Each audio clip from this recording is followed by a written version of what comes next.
We seem to think that spending more time alone is a recent phenomenon, but it isn't.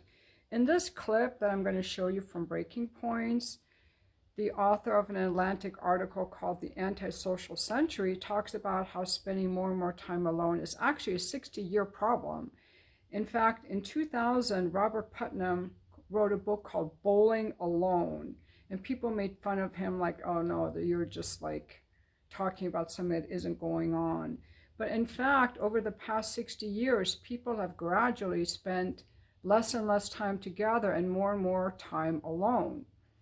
And if you don't want to watch the full clip, it all started with cars, which privatized our lives, then TVs, which privatized our leisure, and then phones, which privatized our attention.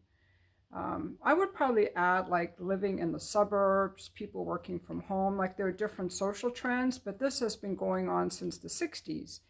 And if you watch the full clip or read the article, you go on to hear that he says it has very negative connotations and that, spending one night or two nights alone at home isn't a big deal, but repeatedly over time, if every time you're having dinner, you're eating alone or you're calling in with DoorDash rather than going out with friends, these things all accumulate over a lifetime so that people are spending more and more time alone. I guess it's up to each of us to question whether that's something that we like or don't like.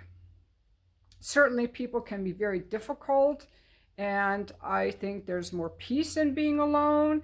But if you're around really great people, people can also give you new ideas, give you companionship, make you laugh, encourage you to go out and do things. I always talk about how I always like to have a friend who's an instigator, and they're like the ones that know where there's something fun going on, where there's something fun to do.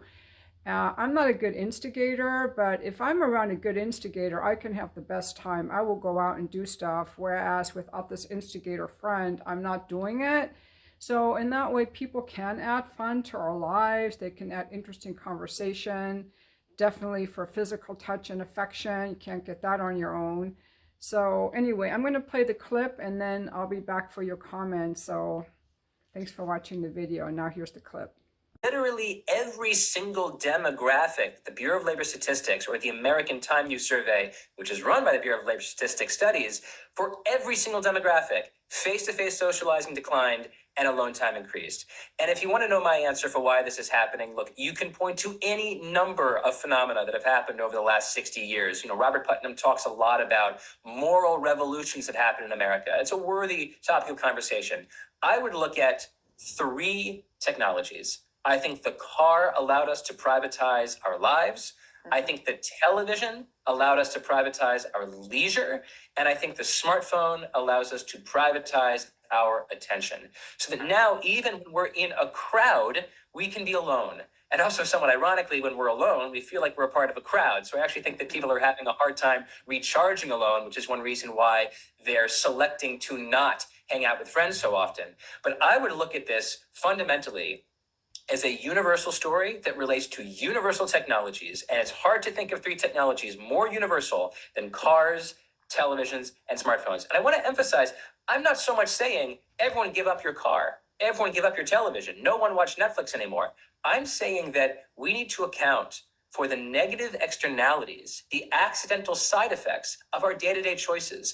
If we choose over and over again to order food in rather than go out with friends, and we choose over and over again to watch a movie on Netflix rather than go out to dinner with friends, those choices scale over our lives, and those choices scale across the country. And that's why everybody seems to be spending more and more time by themselves.